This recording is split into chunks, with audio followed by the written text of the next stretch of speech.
अस्सलाम वालेकुम, मैं हूं मोहम्मद अमनान। आप देख रहे हैं आज़ाद डिजिटल। नाज़रीन, शोबा इब्लागियात जीसी यूनिवर्सिटी फैसलाबाद की जानिब से आज जो है मज़ाहिया मुशायरे का इनेकाद किया गया है। इस मुशायरे की ख़ास बात ये थी कि इसी डिपार्टमेंट के जो स्टूडेंट्स हैं वो बतौर शायर जो है यहाँ पर आज 20 साल के बाद इस यूनिवर्सिटी में हाज़िर हुए और अपना कलाम उन्होंने सुनाया। पाकिस्तान के जो मशहूर शायर हैं, मज़ाह में जिनका एक बेहतरीन नाम है, अहमद सईद साहब, वो मेरे साथ मौजूद हैं। उनके साथ गुफ्तगू करते हैं, उनसे पूछते हैं कि कैसा लगा अपनी ही यूनिवर्सिटी में अपना कलाम सुना के। अस्सलाम वालेकुम। वालेकुम सलाम। मैं पहले उस शेर से आगाज़ करूँगा जो मैंने इस यूनिवर्सिटी में लिखा था कि ऐ काश के मेरी राहों में बीते वो ज़माने आ जाएं, मैं सामने उनके बैठा हूँ मेरे दोस्त पुराने आ जाएं। और शायद मैंने इसी वक्त के लिए लिखा था जब मैं इस दोबारा यूनिवर्सिटी आऊँ और वो यादें और ये ताज़ा हो जाएं। तो मैं इसका क्रेडिट मैस कॉम डिपार्टमेंट को, मैम सलमा अंबर को, जिन्होंने इतनी खूबसूरत महफ़िल सजाई।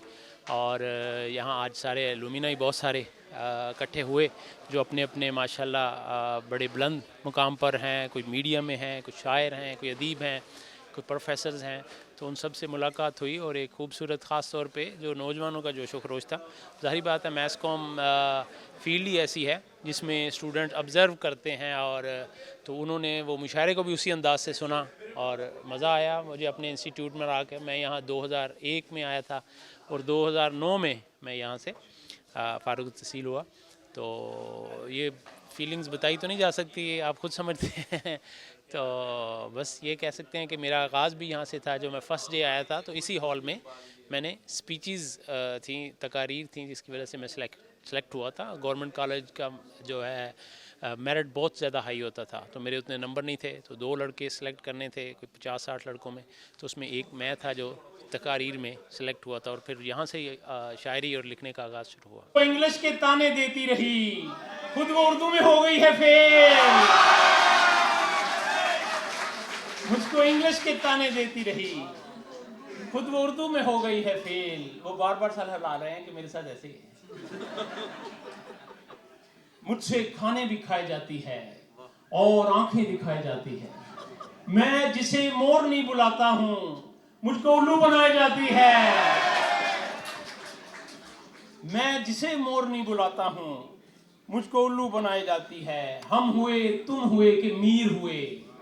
मैस कॉम के स्टूडेंट है, हामिद मीर ना समझ लीजिएगा, मीर तक की मीर की बात। हम हुए तुम हुए कि मीर हुए, अपनी बेगम के सब असीर हुए। पूरी ससुराली सल्तनत में मियाँ रन मुरीदी के हम सफीर हुए। बहुत अच्छी बात आपने की कि मैस कम्युनिकेशन का मतलब है कि आपने लोगों तक ज़्यादा से ज़्यादा अपनी बात पहुंचानी है और इसी की तरबियत होती है। आप किसी तरह अपना अबलाग कर सकते हैं लोगों तक, और यही आज आपने देखा कि अहमद सईद और ये बड़े जितने शुरा थे, उन्होंने बड़ी खूबसूरत अंदाज से इनके दिलों को में दस्तक दी है। और यही काम हम करते हैं कि आप इबलागियात में लोगों तक अपनी बात पहुंचाते हैं, और वो जैसे कहते हैं ना कि खुशबू की तरह तेरे दिल में उतर जाए, तो ये बातें दिलों में उतरने वाली होती हैं। शेर व शायरी की महफिल अब बहुत ज़रूरी हो चुकी हैं, क्योंकि हम लोग इससे दूर होते चले जा रहे हैं। मुअज़्ज़ज़ शोराए कराम, अज़ीज़ तलबा, हम लोग दर्सगाहों में इंसान बनने के लिए आते हैं। इब्ने आदम तो हम हैं, लेकिन हमारे टीचर हमें मुर्गा बना देते हैं, और फिर सारी ज़िंदगी हम इसी गुस्से में मुर्गा खा खा के अपने आप को पाल लेते हैं।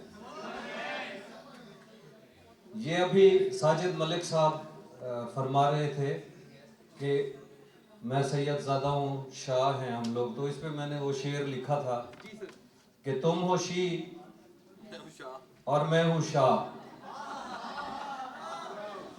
तुम हो शी और मैं हूँ शाह, काश हम दोनों शीशा होते।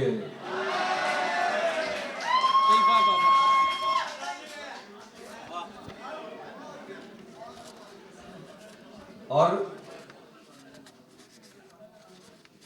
मेरे नौजवान तलबा व तालिबात, जो जब हम यूनिवर्सिटी में पढ़ रहे होते हैं, हमारा फर्स्ट बैच, सर आपको खुश आमदीद कहते हैं, हम तशरीफ लाए हैं।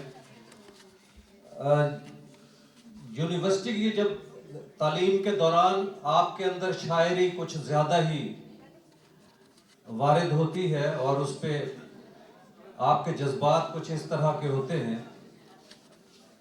کہ آپ شاعرانہ ترنگ میں پھرتے ہیں. تو میں نے بھی فرسٹ بیچ تھا ہمارا میس کمیونیکیشن کا 2005-2007. تو ہم لوگ اس کا حصہ تھے. احمد امبالوی یہ ہمارے سی آر تھے. یہ ضروری تو بہت ہی ہے، لیکن میں یہ سمجھتا ہوں کہ اگرچہ دیر آیت لیکن درست آیت. اب اسے کنٹینیو رہنا آنرڈ بھی فیل ہوا ہے، لیکن اس سے یہ جو تخلیقی صلاحیتیں ہیں یقیناً آج کے بچوں میں بھی ہوں گی، تو انہیں امپروو کرنے کا اور سامنے لانے کا تو یہی ایک واحد اور بہترین ذریعہ ہے. تو میری تو یہ ڈپارٹمنٹ سے ہے کہ اسے کنٹینیو کریں. ٹھیک ہے، ایک بار نہیں ہونا چاہیے، بار بار ہونا چاہیے. وہ چنچل شوق سی لڑکی، بڑی بے باک سی لڑکی، حقیقت سن نہ پائے گی. چلو کچھ جھوٹ لکھتے ہیں، چلو لکھتے ہیں کہ ہم کو بہت اس سے محبت ہے. چلو لکھتے ہیں کہ ہم کو بہت اس سے محبت ہے، بہت ہی پیار ہے اسے ہم عشق کرتے ہیں. اور تبسم اس کے ہونٹوں پہ بہت ہی زیب دیتا ہے. تبسم اس کے ہونٹوں پہ بہت ہی زیب دیتا ہے.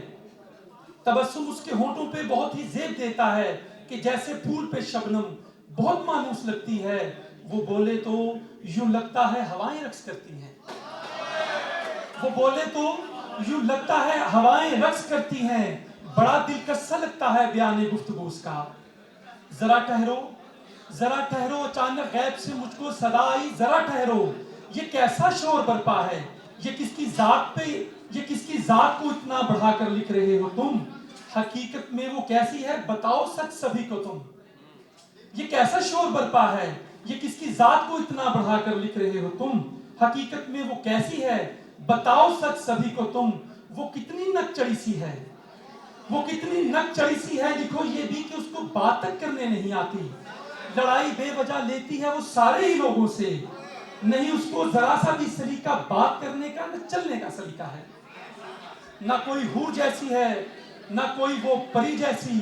بڑی بے ڈھنگ سی ہے وہ، بڑی بے رنگ سی ہے وہ. کوئی بھی اس نکمی کو مسلسل سن نہیں سکتا. اسے جو بھی ذرا سن لے بڑا بیزار ہوتا ہے. سنیے سر آگے سنیے. نہ کوئی حور جیسی ہے، نہ کوئی وہ پری جیسی. بڑی بے ڈھنگ سی ہے وہ، بڑی بے رنگ سی ہے وہ. کوئی بھی اس نکمی کو مسلسل سن نہیں سکتا. اسے جو بھی ذرا سن لے بڑا بیزار رہتا ہے. اور خدا جانے کہ اپنے آپ کو وہ کیا سمجھتی ہے.